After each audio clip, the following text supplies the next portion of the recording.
Good evening, everyone. The NMU hockey team had two really rough road trips last season. One of those was to St. Cloud State, where the Huskies swept the Wildcats 4-1 and 5-0.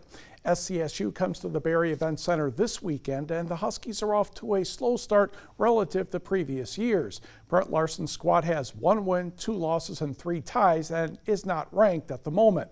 NMU head coach Grant Batalny says, please ignore those numbers. The Huskies are still good.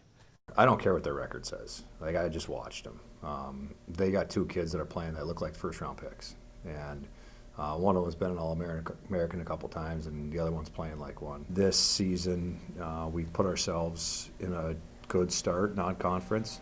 We have 4 games left, and it's going to affect whether you're in or you're out. The games that you play now affect what happens at the end of the year more than some games in February affect it. So. We have to be sharp. Face-off Friday is 7 o'clock, 6 p.m. on Saturday. Lake Superior State visits Bemidji State, 8:07 Friday and 7:07 on Saturday. Meanwhile, the Wildcats' Vincent DeMay has been named the Western Collegiate Hockey Association Forward of the Month. DeMay ranks second nationally in power play goals with 3 and is third in the NCAA with 1 goal per game.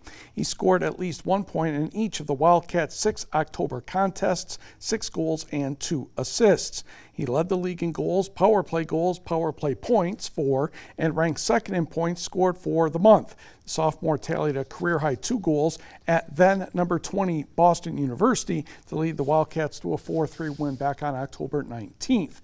The Los Angeles native tallied a goal in 5 of the Wildcats' 6 games in October, and he was a WCHA Forward of the Week twice in October. Michigan Tech is coming off a 3-1 loss to number 14 North Dakota over the weekend, but the way the Huskies played is encouraging. They aren't generating as much offense as they like, but the defense has been quite stout, especially on the penalty kill, killing off all 5 of UND's chances. This weekend, road doesn't get much easier, playing a top 5 opponent in Minnesota State, who is lethal with the man advantage. Mankato always relies heavily on special teams, on power play specifically. They're always good on the power play. They always score on the power play against everybody they play against. So they rely on that. And then when they get on the special teams, as you'll see this weekend, they're very good. So you have to first shut down their power play because they're going to get power play opportunities. Their differential is always extremely high. So that's where it starts. 5-on-5, match their intensity, their work ethic, attention to detail, and then you know, roll the dice and do a good job on special teams. Friday's game is set for 7:07, 6:07 on Saturday. The Michigan State women's cross-country team won the Big Ten championship over the weekend in Columbus, Ohio. MSU had 56 points, holding off Wisconsin, which had 62. The Michigan Wolverines were third with 88.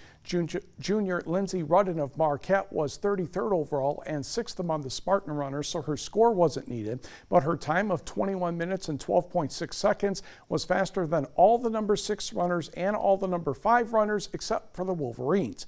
In fact, Rudden was faster than every runner from Iowa, Purdue, Maryland, Northwestern, and Rutgers. 3 of the top 4 MSU runners are seniors. The state men were 7th. The Michigan men had a very good run, finishing 3rd. The Great Lakes Regional is Friday, November 15th at Madison, Wisconsin. And good news for former Michigan State golfer Liz Nagel of DeWitt. She's participated in the Island Resort and Casino Championship over at Sweetgrass several times, but she might be not doing that next year because she tied for 15th in the LPGA Q Series qualifying tournament in North Carolina, and she has made full status on the LPGA Tour for next year.